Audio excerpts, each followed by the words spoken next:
Hey, this is Dave from Stadiums for Ants, and you have excellent motherfucking taste because you're listening to The Lock In. Please be aware that this show is rated R and not intended for the ears of youngsters, so don't come crying to us if you happen to play it in the car, dropping the little ones off at practice. That's just bad parenting, you fucking muppets.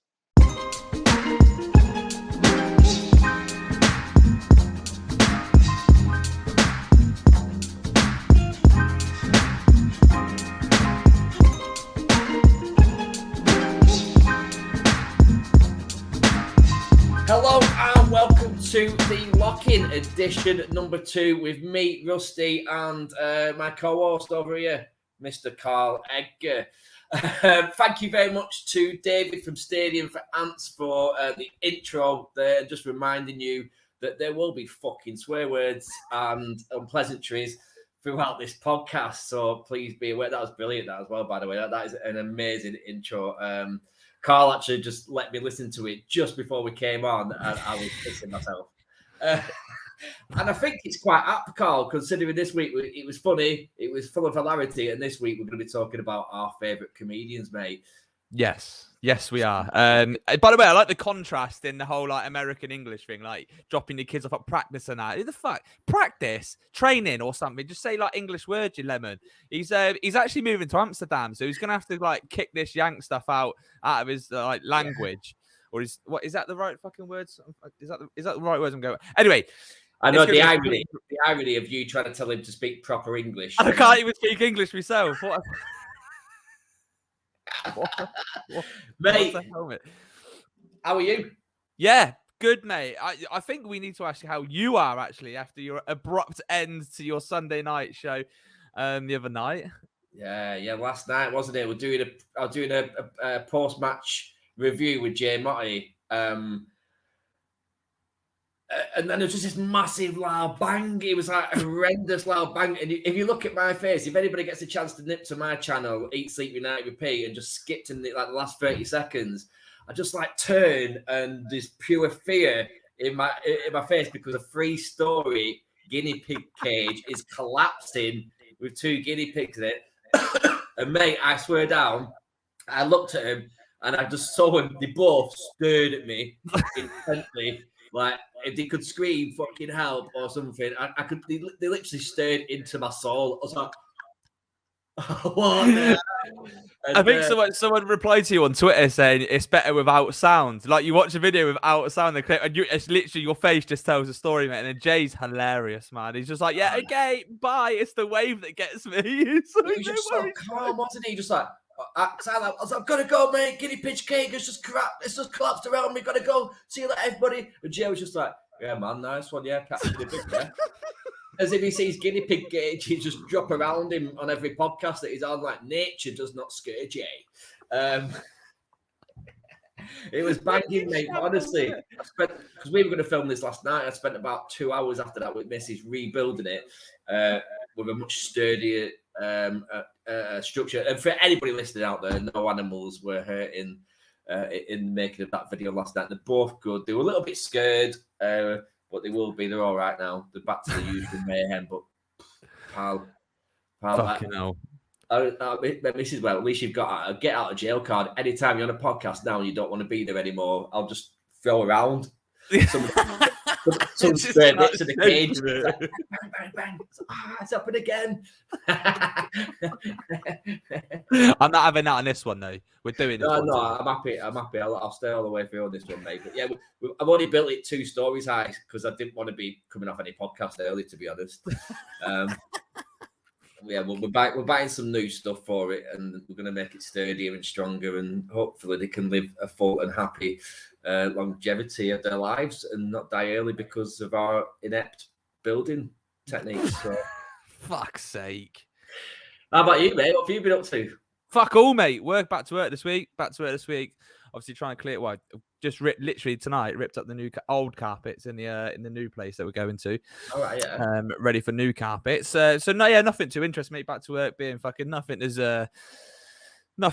interesting as your life at the minute. But no, well, mate. I just had a week off like you as well, but really didn't do much with it. Went to a wedding, got drunk, fell asleep on a toilet, to be woke up by the concierge.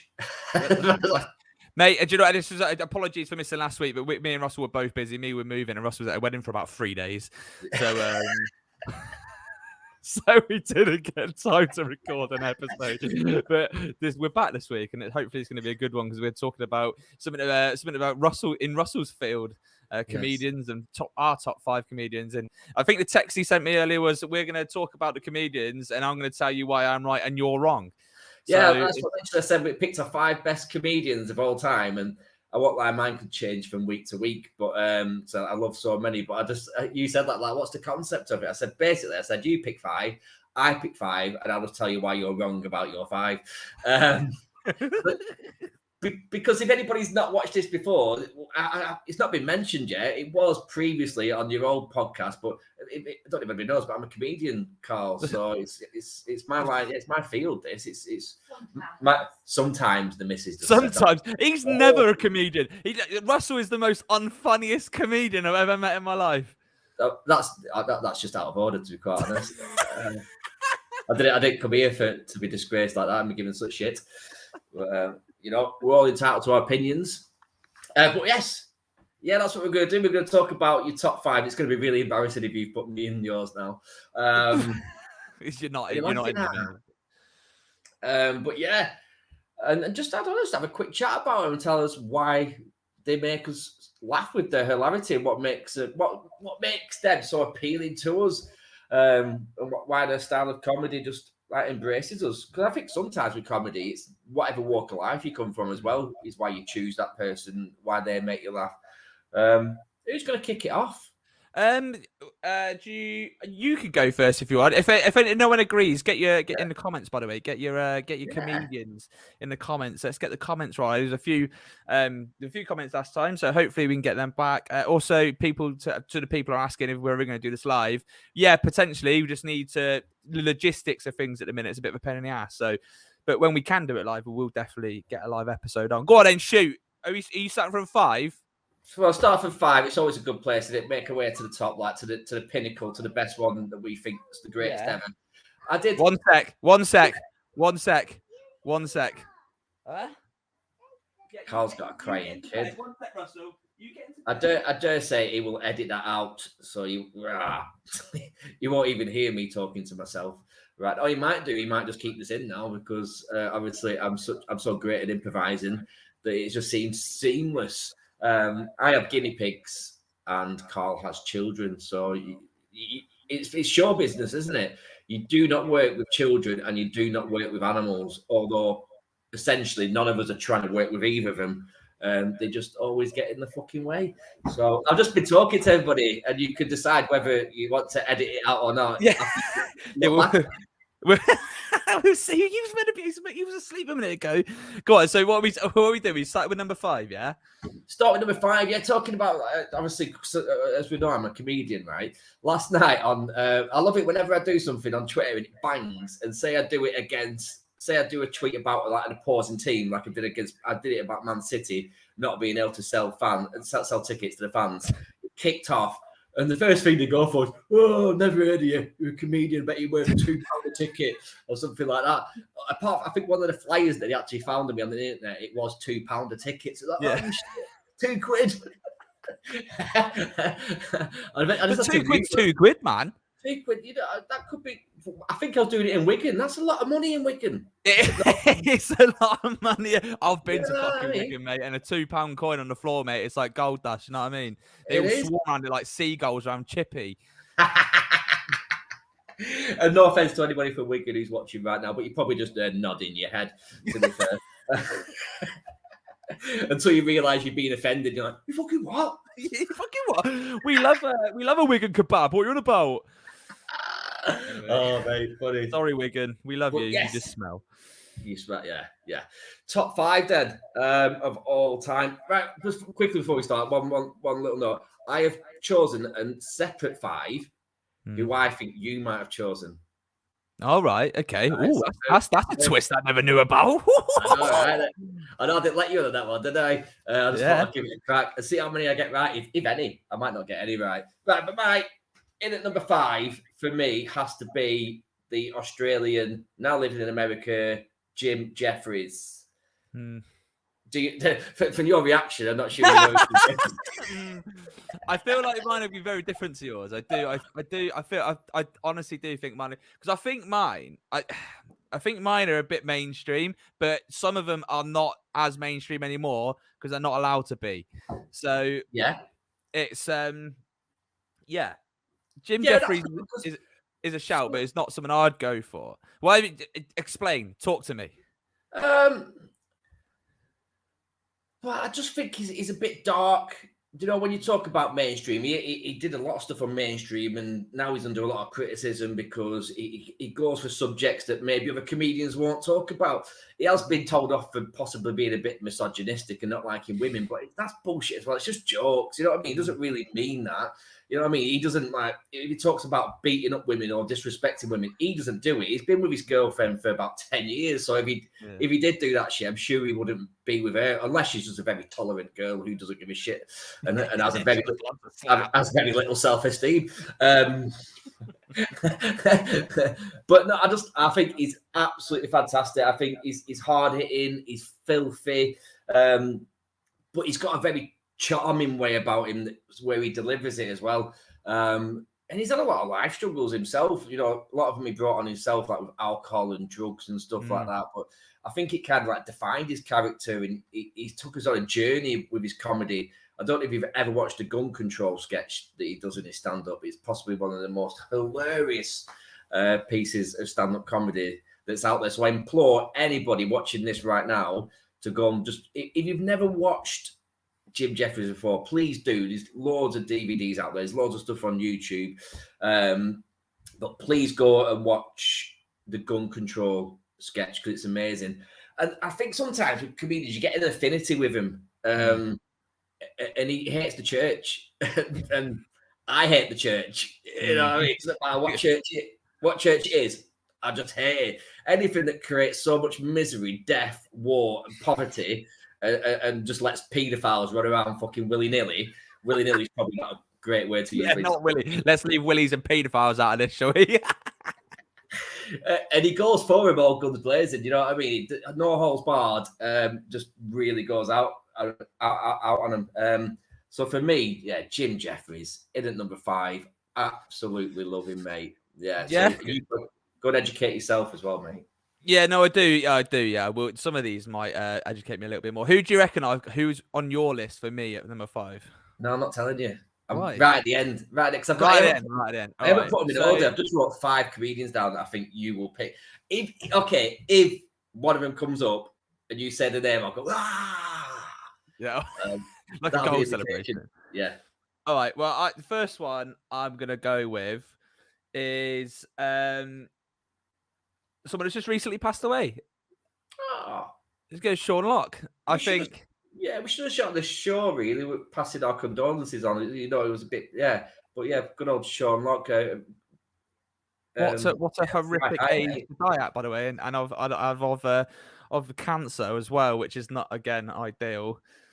Condolences to Sean Lock and his family. Now, he was actually class on 8 out of 10 Cats and Mock the Week and all these sort of big comedic shows that he's appeared on, and everyone sort of like, I would say more mainstream shows where you have to be a little bit more PC than usual. But I think the reason I've gone with Sean Lock at number 5 is just because I didn't really like him before, but then I found out, which I didn't actually know this. You could probably shed some light on this. A lot of comedians actually have writers, so they'll get other people to sort of write their shows for him. And I think Sean Lock has a writer.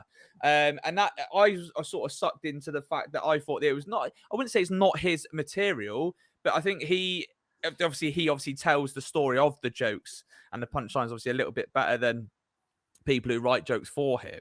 And I just think he's brilliant anyway. Like, just obviously you can't write an 8 out of 10 Cats episode. It's not, that is very off the cuff.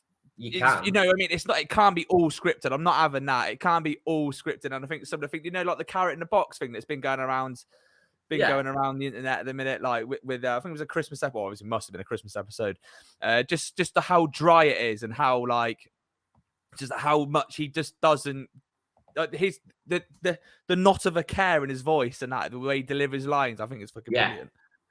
Yeah, but yeah, like, he was absolutely fantastic. And I know you're talking. He might have later in his career had people who give him ideas. I would say he would write most of his material himself.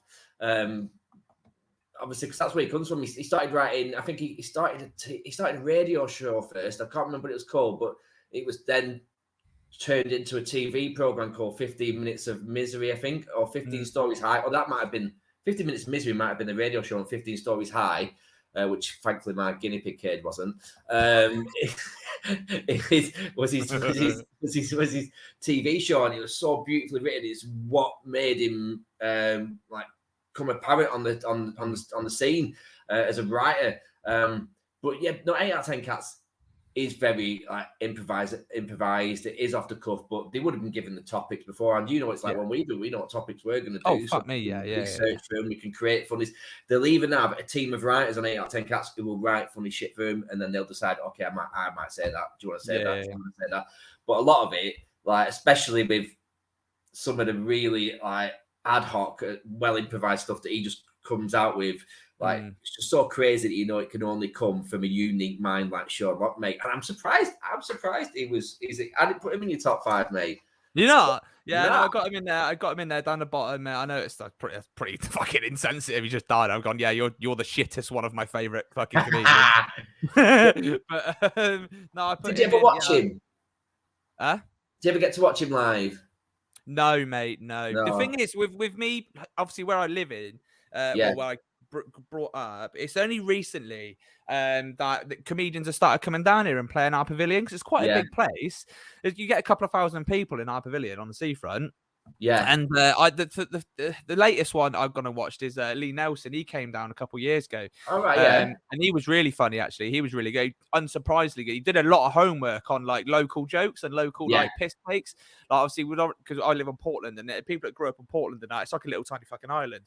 And he was like, you brought out the 6 fingers, shagging sisters, brothers, your brother's mums, your daughter's husband, and all this, like all them sort of jokes, or the inbred jokes that are like locally known that everyone. It was brilliant. Like when he came out with Portland jokes, like, I think he's a bit taken back, going fucking hell. That was actually didn't expect that from someone from in the city. Do you know what I mean? It was it's really good. Jimmy Carr plays down here quite often now as well. There's been a few down here, but I don't get out as much because that sounds like I'm fucking Portlander myself. It's not really much of an opportunity, and since I've been back, obviously been locked down, nowhere's been open. So hopefully, me and I can take the wife back to see some comedy. We had a really good night that night, to be fair. Oh yeah, it's good.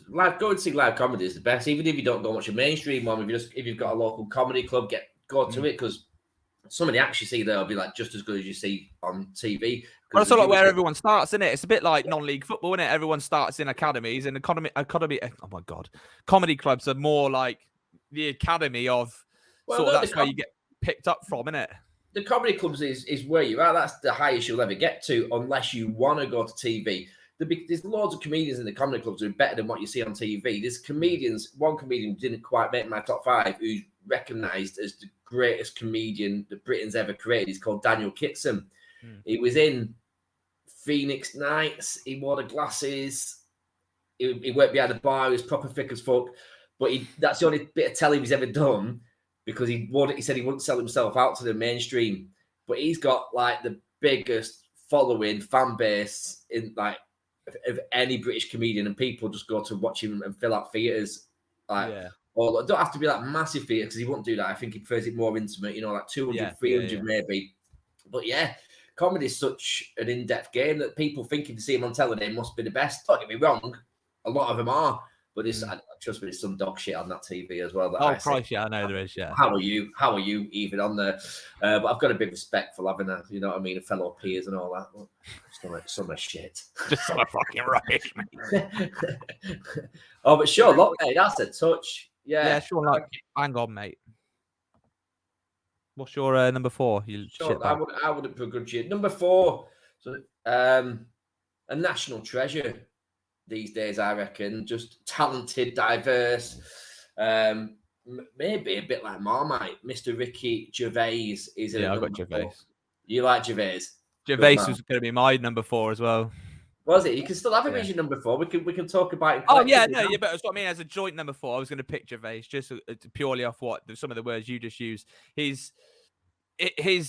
How diverse he is with comedy. Obviously he does stand up. Obviously he does his TV shows, and it's some of it. His shows can be quite showy, but like a TV, like dramery, but then Yeah. also have some really good comedy. Does that make sense? Like it's Yeah. you've probably 100% got like better words than me, mate. I can't articulate fucking No, you something I can't, mate. know nothing Especially- about. Especially good for a southerner, isn't it? So I'll just interpret it. No, he's like you say, like things like away from his stand-up as well, like Afterlife and shows like that, where the Yeah, comedy Afterlife's is but brilliant. full of like hard-hitting truths, and he puts empathy as well around comedy and sorrow and comedy, and that's a talent, you know what I mean? Like, because comedy comes for people say it's easy to write negative comedy than it is to write positive comedy, but he does both, and then puts sorrow in there, puts death, puts like issues we won't really think about, like Derek. You think about Derek, the other one. Yeah, Derek's great. You know, yeah, it was crazy, wasn't it? Because it got you in the feels, but it got you pissing Yeah. yourself at the same time as well. Very, very talented comedian. Just for anybody who's interested, my cake's just turned up, which is lovely. The cake? What have we got a Yeah. fucking cake for at 9 o'clock at night? It's our last day for carbs. We're back on it tomorrow. You've got, what cake is it? What cake we got? We've got red velvet Red- and double chocolate gatto and cookies and strawberries and ice cream. Oh, my cake's just turned up. There's like 4 cakes. It's good, mate. I'm going to be eating them during the podcast, I reckon. But no, Ricky Gervais as well. Like, obviously, we saw his talents and his where he came from with The Office, which was just absolute genius. I loved it. I know a few people watch it now, and it is a little bit dated if it's of his time. But then he just like branched out and started doing stand-up. Now, a lot of people who have been writers and then tried to do that have just died a death. Like Miranda, for starters, a show was shit and a stand-up was equally as bad. He was actually my number 1. You what, sorry? He was actually She's my number number 1. No, you're not, mate. Do you know what I mean? I'd be leaving this podcast right now if that was the case. Never, Just never fucking to call be- it a day right now. Just sack it. never Completely to be fucking seen sack it. again. But his stand-up was amazing. He did the humanity, he did science, he did fame, politics. So they were all like, of different genres as well, which I thought was smart because nobody had really ever done that. If a stand-up's going to commit, like do like an hour and a half, they generally like put a few different scenarios from life and hard-hitting issues, etc. But he went around and was going to do this, and it was just genius. Like his intros. If you've watched his obviously, of course, you've watched his stand-up. He's in your top 5. His intros were great. I thought like the Animals, where he's got the lions flirting with each other, and he's doing the like the commentary in some dodgy French accent. It's look at the lion. It's like this lion's on the back. He's going, give it to me in the mouth. She's flirting with the other lions. Fuck me. And it's just like I've never seen this before. This is like just like Ricky Gervais. Like, you know, I'm going to do something original and make it funny. But yeah, it's just how he does it. How one man. Look at that. What's that? What cake's that? no, strawberry and ice cream for Oh, starters. it's strawberry and ice cream. Yeah. Yeah, the way he just the way he comes up with not just one brilliant idea, like they're all world class. Everything he's done is just top tier, and it's hard to be that consistent. Do you know what I mean? So yeah, that's why he's in my top 5. Over so many years, he's consistently fantastic. If I ever got the opportunity to meet him, I'd sniff him so hard and just for inspiration. And I hope I got something out of it. It's just amazing. So, right, to be fair, looking at my list, he probably would have been number 3. To be fair, he would have been up in mine. To be fair, well then you might as well do your number 4 now. Then I don't know if you're gonna know. I don't know if you're gonna like this. It's Miranda. it's not. It's not. It's not. Don't drop it again, mate. I think you're being serious now, and I'm like, nah. I thought I knew this guy. No, it's not. It's someone who I really enjoy listening to. One, because of his voice is great, and he reminds me of a child. Like just listening to him, the way he pronounces words and the way he goes about his jokes are hilarious. It's James Acaster. Oh, mate, buzzing. Again, I didn't expect you to say James Acaster. What a bloke this guy is, mate. What? Why he's fucking brilliant, mate. And the thing, like, I just there's one clip that I will always watch of James Acaster, mate, and it's the cabbage thing that his mate's son. I don't know if you've seen it. It was on Big Fat Quiz of the Year. Yeah. And so basically, if anyone's not seen it, so it was on the part of the show where they bring out like it's called "Would I Lie to You?" And basically they've got to make up a scenario, and you got to just basically guess if the person's telling if it's a true or false story. And this little lad came out. He must have been like 12, 13, and this little lad used to send him cabbages in the post. So James Acaster went on a sleepover at this house, right, at this kid's house, and everyone was taking the piss out of him because this lad's obviously tiny and he's 28. And he's like, it turned out that he was his dad's mate in the end. And anyway, this lad put cabbage leaves in his bed and that. It was just a way, like, and sent him cabbages in a post. And after about 6 months, he ended up taking all his belongings out of this little kid's room, didn't he? And put all the cabbages in his room, which was fucking hilarious. It was just the way he was going about it, like, he is my nemesis, and just stuff like proper laid into this little lad, and he's just fucking pissing himself. But he doesn't even blink. Like, James Acaster he shows no emotion, regardless. If he could tell the funniest joke in the world, he's just like the face is just stern. It's great. I fucking love it. He is. It's almost because it's so stupid and so surreal what he's coming out with. But you look at his face and you go, I could believe he'd do this. I could believe it actually happened. Because that's his style, isn't it? It's like it's eclectic, it's experimental, like props and long stories and a bit of a crowd work as well. I actually put him down as a honourable mention because he couldn't make it in my top 5. But I love his Netflix show, which is called Repertoire. It's like a series of stand-up shows, isn't it? Like he's again, like, rather than just doing one long stand-up, he's going to tell you what, I'll just give you 30 minutes at a time because you'll love it. It's wicked. Yeah, so was he at number 4? Yeah, it was before. Gervais was my 3rd. Yeah. I'm next to a really controversial, so that's the kind of comedy I like. Yeah. I don't like Carl. Like, you know, you've opened my mind here a little bit. I wasn't expecting any of them to come in. I love comedians. I love comedy. I just don't get to see enough of it just because I haven't got the fucking time. Yeah, and it's just great, man. I like everyone. I love laughing, mate. Make me laugh, mate. It's buzzing. Do you know what I mean? Everyone fucking watches this channel, and you know that I'm fucking always up for a laugh, and I try and make as many funnies as possible. But watching comedians and being made to laugh by someone it's their job, it just gives you a different feels, doesn't it? I don't know, it's weird. It's a weird thing, comedy, for people, I think.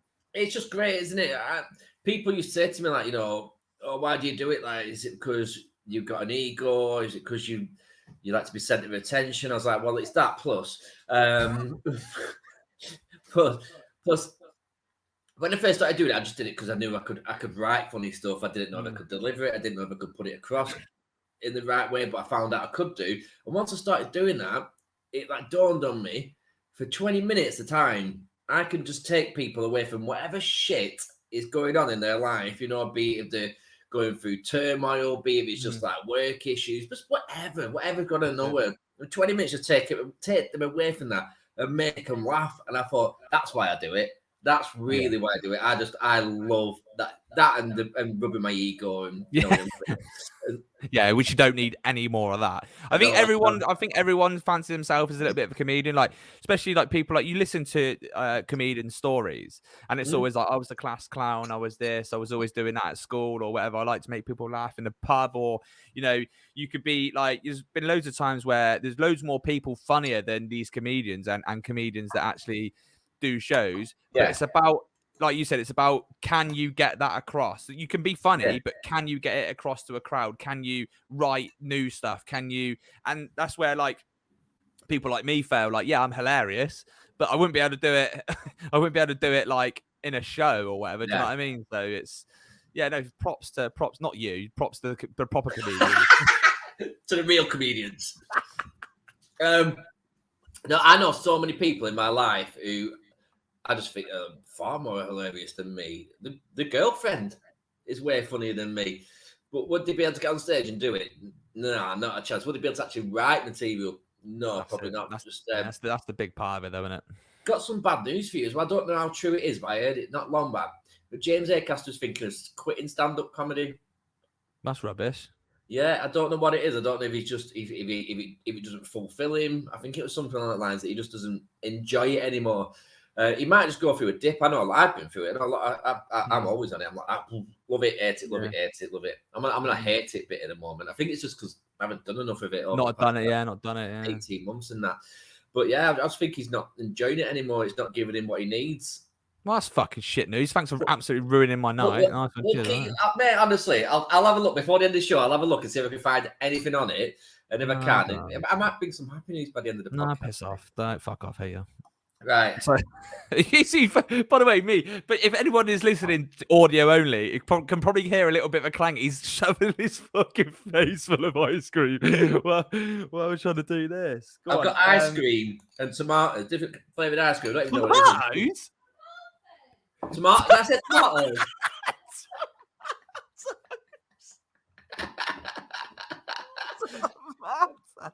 Strawberries and ice cream. Even Missy just shouted, tomatoes.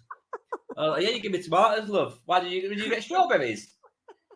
Yeah, delicious. But I love that this is my starter. We have desserts, and I've got a starter for dessert.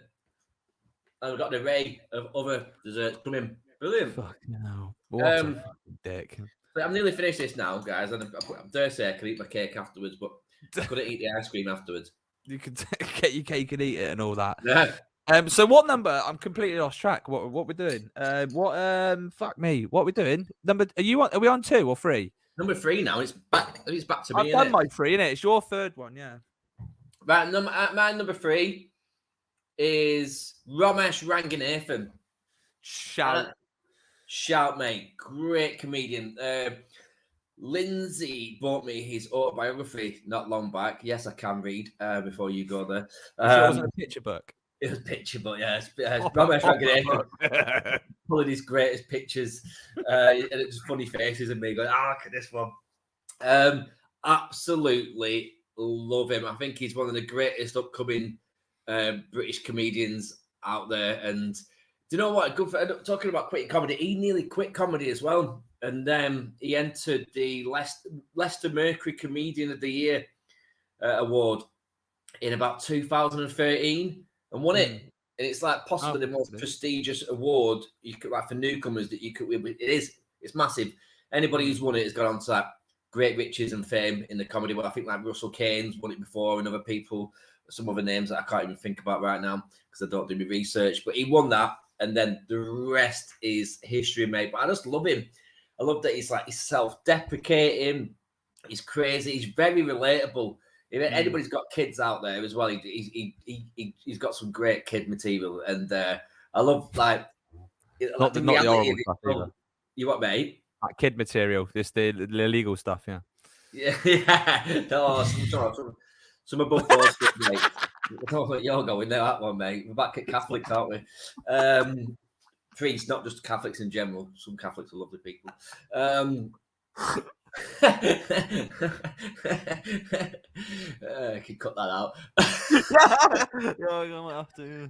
Right, but no, he's just some amazing family material. Like, he talks about when he had his first kid. His first kid was so lovely. He was like to him and his wife, like, "Oh, we've got this. Why do people think parenting's so difficult? This is fucking easy. Should we have another? Yeah, let's have another." He said he had the second one, fucking feral. Honestly, he was like, and the stories that he goes into about that child are amazing, because a lot of people are expected in society to just say how wonderful the children are. My child's great, but they are dicks and they do dickhead things. You know what I mean? So we need to be a bit real and tell people what kids do, because the more we do that, the more the population might start to slow down. Because everyone goes around, you should have children. It's the greatest thing that will ever happen to you in life. No. Stop telling them that, because it's a lie. People are having kids and going, what the fuck have you done? I didn't do anything. You did. You told me it's great. And it's not. I can confirm that kids are arseholes. My lot are fucking idiots. You've got loads, mate. I've got fucking too many, mate. Yeah, Too just got your- many kids. Need to Yeah. keep my the anyway. I've got to get the old operation anyway. So that was fucking. Are you getting it done? Yeah, mate. I don't know. Do people. Yeah, if anyone wants to hear this, then yeah. Well, yeah, I Um, want to hear it. That's what I think. Yeah. Content. If you are subject to not listening to operations of the testicles, then please fast forward 2 minutes. Yeah, no, I've got to. Yeah, Well, no, yeah, got to be. Honestly, it's I fine. have, For yeah, your no, I have. financial well-being more than anything, to be quite Yeah, honest. yeah, and obviously Emma's knocking on now, so she's getting a bit older. She can't be Yeah. taking the pill. She can't be taking the pill for the rest of her life. So yeah, we're gonna. I'm gonna commit to. I'm gonna Pregnancy commit at to, her age. Ooh. Yeah, fuck that. I'm not. I don't want any more kids, mate. Honestly, Rocco's just completely like feral, mate. Arsehole. Can't. He's a fucking nightmare. Just can't. done well. Honestly, I've never met a 3-year-old as angry as this little twat. He's just like he just. To be fair, over the last couple of days, he's been good as gold. But like, mate, honestly, Jesus fucking. I think maybe partly down to frustration and not being able to get his point across or whatever, and he just gets angry about it. But he's just or not being able to do his own things like tie his own shoelaces or whatever. He gets a bit upset about that. And you try and tell him like, mate, you're only 3, you can barely talk, and then he's like, just growls at you. It's like a freaking dog. It's mental. You've done well to get that. To like get down to Rocco. Is it? You got 4, haven't you? Yeah. So Yeah, Chloe, well. Chloe, Jess, Mason, Rocco, yeah. Yeah, good down to got. Yeah, that's what you've done. Same, mate. You go, oh, this one's done all right. This one's done all right. This one's done. Then Rocco's gone. Feral as fuck, mate. But the thing is, it's on the backward scale. Like, so we've got Chloe now, who's 13, obviously massive twat, and then we've got Rocco, who's 3, and he's a massive twat. So it's like I'm getting it at both ends. Like I got a pain in the ass girl and a fucking pain in the ass little boy. And the 2 in the middle are just trying to balance it out. I feel like just chilled. Yeah, usually they chill, mate. But now because like Mason's 6 and Jess is 10, so like they now and Jess loves football and being not being a boy, but doing lads things like playing football, going out playing and doing stuff instead of putting dresses on and wearing makeup and that. So they end up Mason and Jess end up scrapping it like, most of the time. It's fucking honestly, it's pandemonium in my house. It's like the fucking zoo here, mate. Honestly, people would pay to come and watch some of the shit that happens in my house. I don't envy it all, mate. That's just too much for me. 1 was enough, you know what I mean? And I knew that after about a few weeks of having him. After 2 weeks, I just fucking thought, fuck this. Yeah. But I've had the snip, lad. I've ever told you that before. I've had it done, like. Yeah, I think you did actually. Yeah, I think you have. Yeah, and I want to have it done. And there's a little story for you, just to put you at ease before you go and get it done. So I'm there. It's just in the doctor's that I haven't done. He's got a little surgery to the side. And he comes in and goes, oh, I'm your doctor. And I'm sure he just showed me his hands on purpose. He had the biggest sausage fingers in the fucking world, like Tommy Dick fingers. I was like, nah. Edward Penis hands. I was like warming my balls up quickly to make them bigger because their hands were massive. They look even smaller in them big things, honestly. And so he gets me on bed. He gets me on bed and everything. And he puts an injection in me. No, in fact, before that, he goes to his nurse goes to him, are you forgetting something? I don't know why she had such a deep voice. Are you forgetting something? I went deeper than me on. No, you're forgetting something, sir. She said, are you forgetting something? And he went, what? She went, your glasses. And I was like, whoa. On a minute. That fuck off, mate. He was like, all right, yeah. So I didn't realise I had him on. They'll be upstairs on my desk. Will you just run up and get him, miss? So she goes up. She's been gone about 2 minutes. He's trying to make small talk, which is quite difficult when you've got a pair of bollocks out in front of you. Well, quite easy for him. He's probably used to it, but I'm not used to like talking to people unless like I've just slept with him. It would be bollocks out. Not sat on the table just talking to a guy with massive fingers. So anyway, she comes back down. She can't find his glasses. So I'm like thinking, fucking how long's this going to take? Not long, apparently, because he's like, don't worry about it. I'll be fine. And I was like, you can't just say that. This is my bollocks here. No, you won't just be fine. You'll find your fucking glasses, mate, before you go anywhere near. You know what I mean? I know they're going to be redundant after this, but I want them to look aesthetically pleasing. Not like they've been put through a mangle. So anyway, so he starts doing it. He puts left bollock. He just jabs left bollock first. He does it again. He goes, can you feel that? I said, no, I can't feel that. So he does that one. Not a problem at all, first one. Second one, honestly, about 10 years since I've had it done, it still gives me jip now, mate. Honestly, whatever he did to that one, give me a couple of injections. Give me a couple of injections, and he was like, can you feel that? I was like, no. I said, yeah. So he gives me another one. Yeah. Gives me a fourth one. He goes, last one that I can't give you any more. He said, it's just too dangerous. He said, I'll have to tie you up and we'll have to bring you back another time and do it on the general anesthetic. I was like, just go off. Oh, the pain. I can still feel it in my stomach. You know, when you get kicked in balls, it goes to your stomach. I can feel that. I can feel that now just thinking about it, mate. It was horrific. Anyway, good luck. Yeah, cheers. Yeah, lovely. Cheers, mate. Yeah, nice one. But yeah. So Ramesh Ranganathan was my number 3. That's where that little. Yeah, good shout. Yeah, no, it's a good shout. I do like it. I like him on League of Their Own. He's really funny on there. I don't really watch League of Their Own just because James Corden on it. I can't stand his little pathetic face. So. Well, yeah. So my number 2 is James Corden. It'd be my worst nightmare if you had like Miranda in there, James Corden, and just said Mrs. Brown Boys at the end. Mrs. Brown. Yeah, that's my number 1, actually. I find it hilarious. No, Jimmy Carr's my number 2 because he's controversial and his stand-up comedy is fucking hilarious. Like anyone that uses a C-bomb is great, mate. I love it. I think he's brilliant. And his laugh, mate. His laugh is just iconic. It's an in laugh, isn't it? It's not an out laugh. It's an in laugh. It's mental, mate. No, I love Jimmy. Jimmy he's not in my top 5, but I've been to watch Jimmy more than I've been to watch any other comedian. I think I've been to watch him 4 or 5 times. Absolutely fantastic and lethal and so close to the ball, mate. You know what I mean? It's proper dirty stuff, isn't it? It's naughty. I always remember watching one show with him, and he was talking about worst heckles ever. And he said, like, you know, he's obviously because that's what he's good at, isn't it? You know, he brings it on and allows you to do it because he'll have something for you. He said there was once. He said it wasn't so much. He said he was just doing a piece of his stand-up, and somebody shouted out, what did they shout out? Was it cancer? It's like, oh, come on, shit, I forgot it now. I think it was cancer, something like that. And he just stopped him in his tracks. He thought, that's a bit of a weird thing just to shout out. He said, sorry, I don't know what you're now. He said, my mum died of cancer.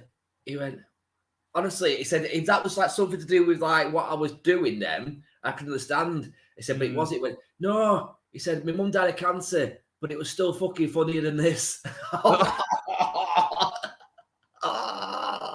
He said he didn't know what to do. He didn't know what to do because it was like just unrelated to anything he was doing. He was just like, oh. But no, I absolutely love Jimmy, mate. Have you been to watch Jimmy?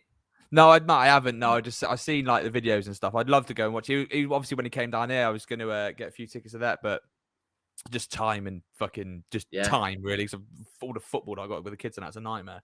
But no, he's on the list to watch, mate. Yeah, I've watched all his like clips and stuff. Not his clips, like his shows. You know, like his stand-up shows. I've seen them, and it's really good. And I do like it. It's just how brutal he is, mate. It's fucking mad, mate. Mad brutal. Love it.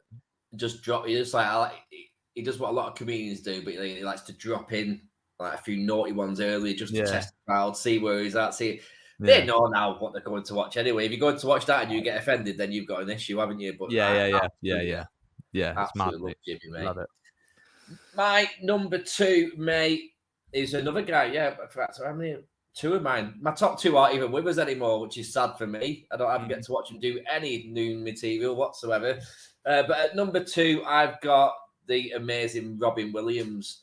Not Robbie Williams. Robin Williams, the great comedy actor, but his stand-up was just amazing as well, Carl. Absolutely unbelievable. Obviously, it's sad how he's. I think everybody, a lot of people, if you enjoy comedy, if you enjoy comedy movies, and you're just like lovely people, like, I think Robin Williams is somebody whose death was quite like hard hitting for the general public. You know, your average Joe and that. Like for me, I don't know these celebrities, but I cried at Robin Williams. I'm not ashamed to admit it because, like, you know, it's like being somebody who writes comedy, performs comedy. You like look up to people, and I've like looked back at my life and thought, I wonder Yeah. where I found inspiration. I wonder where I've got it from. It would have been from watching like Robin Williams when I was like 14, 15 and watching his shows and watching him. He was a bit like Sean Locke. Very unique. He was like very improvisational.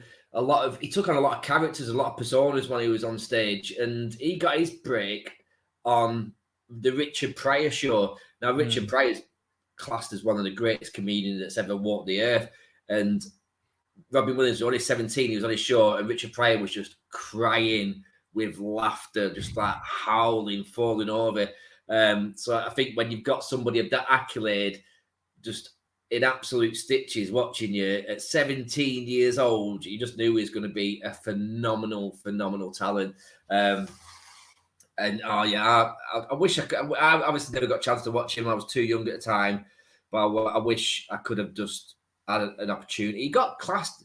He used to get introduced as British style comedian because apparently he was weird but intelligent. Yeah.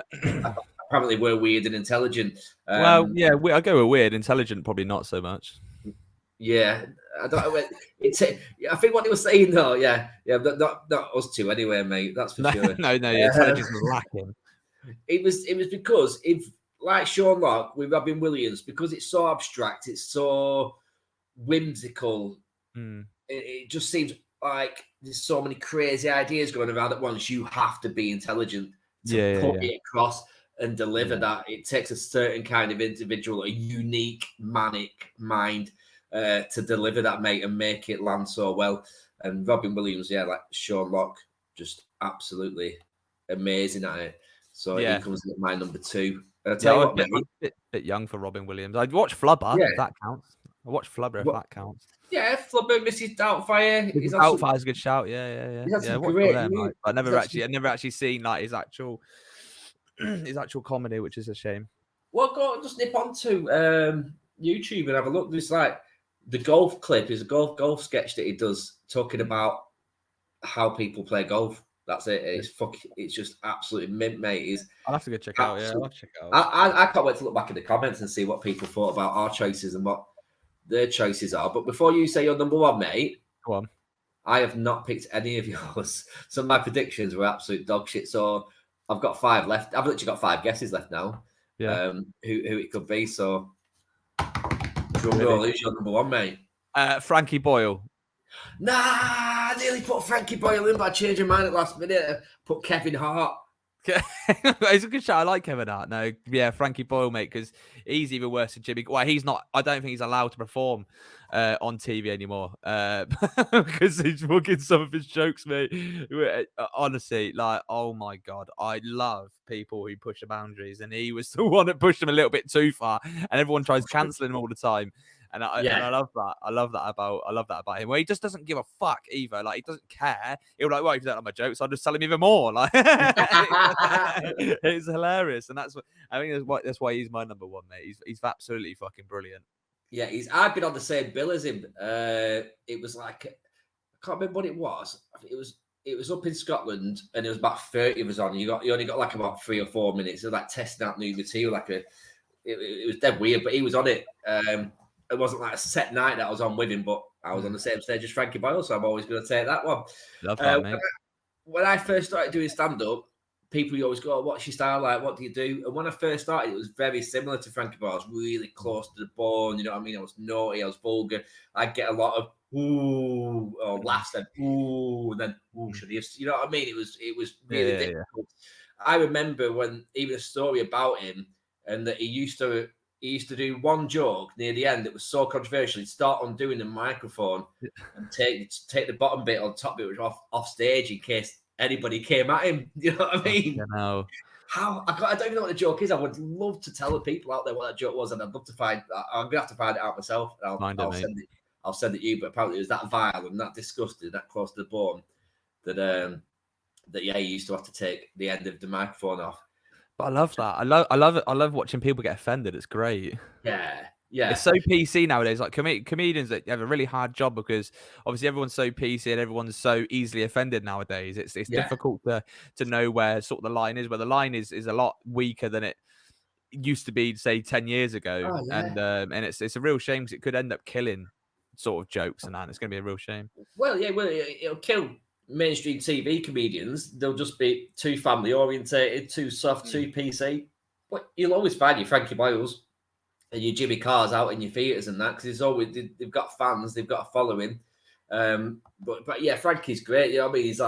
He's just so cynical and he's surreal and he's edgy and he's hard hitting and he, like you say, he just doesn't give a fuck, mate. You know what I mean? He got banned from Mock the Week for talking about the cobwebs in the Queen's pussy, didn't he? Yeah, that was it.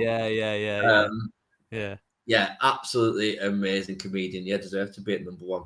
Yeah, top I know people, because we're talking about PC, and I know there might be people in the comments now go, no, it's just too disgusting. And I get that he might not be everybody's cup of tea, but just switch him off and turn him over. You know what I mean? Yeah, that's it. Ringing up and messaging Ofcom.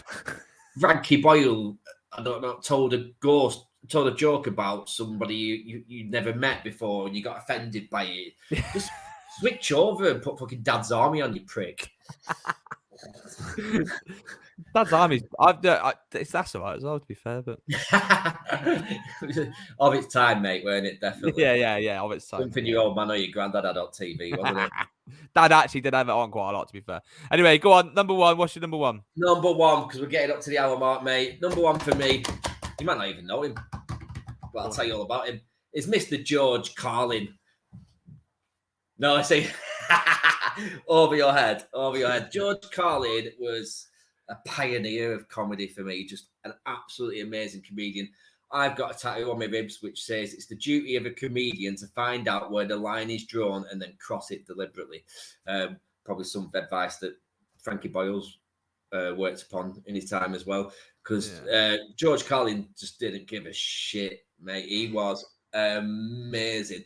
I think if you look at a top 50 poll of greatest comedians, you'll always find him in the top three. Always, no matter who's compiled that list, you'll always find George Carlin up there.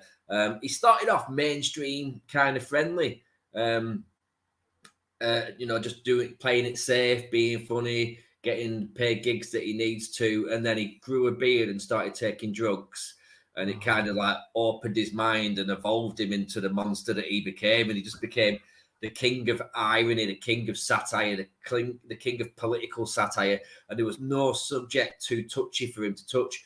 There used to be 7 words in America that you couldn't use on TV, and he was like, they're getting fucking using them all. I'm using them all, mate. I'm using them, and I'm delving into them, and I'm delving into why you've told me not to use them as well. And we'll make an example of the people who've told us not to use them, so then we can all be liberated. We can all be open our minds. We don't have to be like walking around on eggshells around people. You know what I mean? He was hard hitting. He just absolutely loved him, mate. I could spend a full hour just talking about George Carlin, to be fair. And I can imagine loads of people out there might not know who he is. But please go out. If you've not heard any of the people that we've spoke about today, go out and try and educate yourself on him. Come back even and tell us what you think about him. Because I'd love to know if anybody's never watched George or who else? I don't know. Robin Williams. If no one's ever watched anyone in the list that we've made that we can't remember, then make sure to let us know who we picked in the comment section. Yeah.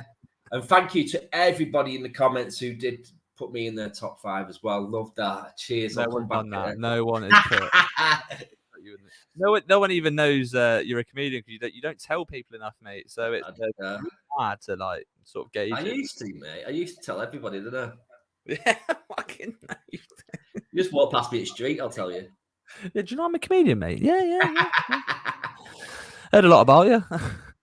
There you go. I think that's our top 5 list of comedians completed. Let us know, like Russell says, let us know in the comment section whether you agree with our choices or whether you've seen or got the better choices. Fun, you probably have.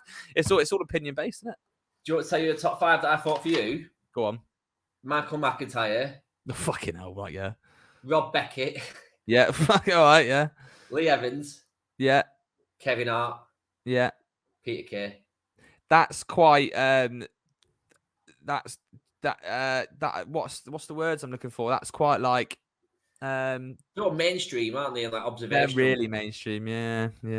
Yeah. Thanks Yeah, thanks for thinking I'm completely clueless about comedy. That wasn't you clueless. I just thought you clearly not. I was thoroughly impressed with some of the things that you said, mate. Look at him backpedaling now. No. What it is, right? Is I admit I feel guilty for doing that now. I even said to Mrs. for underestimating me, shitbag. I underestimated you completely, mate, and I apologise to you. Like, honestly, I can't find the words right now to tell you how sorry I am. I've actually got some honourable shout outs, mate, who didn't make it into my top 5, but I think are great. One of them was obviously James Acaster. Yeah. Chris Rock. No, yeah, good shout. Yeah, I love Chris Rock. Kevin Bridges. Russell Brand, not me. No, the other one, yeah. Yeah, my alter ego. Daniel Kitson, who I did mention before. Go and check him out, guys, if you haven't done. And some women, because we've not put any women in our top 5. Shout, you know what I mean? We talk about being PC and pleasing equality everybody. and all that. Pleasing everybody. If I didn't put any women in, they'd be fucking sexist pigs. Yeah, they'd be throwing the sandwiches they've just made at us. But some that really made me laugh. Sarah Pascoe. Have you seen? She's the one with the funny voice, isn't she? Yeah, the longer. Yeah. Longer. The long one with longer. Oh yeah, you've narrowed it down now, Russell. You've narrowed it down to those females without long hair. Tina Fey, I think she's American Tina Fey, very good if you go and watch her. And the Canadian who I love, who's over here, Catherine Ryan. I think she's absolutely stand-ups. Yeah, brilliant, mate. So there's some honorable mention and some mention for the women as well. Didn't want to leave them. You know what I mean? I am. What a guy. Thank you very much. What a guy, yeah. What a fucking guy. And Miranda. So, oh, God. He hates it. Shit, yes. He hates it. Right, that's a clip. Russell hates female comedians. So yeah, he disagreed as well. Yeah. So thanks for watching. It's been the episode number 2 of season 1. I think we're gonna go with 3 more. I'm gonna try to get some guests on the next one. By the way, trying to nail down a guest to a date is absolutely impossible. Yeah. It's really hard work, but we're gonna do it. We're trying to get someone and try and diverse the content. So check us out. If not, they've got me and you, haven't they? What's wrong with that? Yeah, there was nothing, mate. We could always get someone fucking rubbish on with us, couldn't we? Like, I don't know, fucking who else? Jay Motti, yeah. Anyway, thanks for watching, guys. Much appreciated. Leave likes, subscribes, and fucking comments. And just watch out for the links on the Audible things across our platforms on the old socials. You got Stretford and 10 in it, I think, your Twitter. I'm never going to get it right. The links are in the description anyway, so make sure to check it out. And we'll see you next week. Peace out.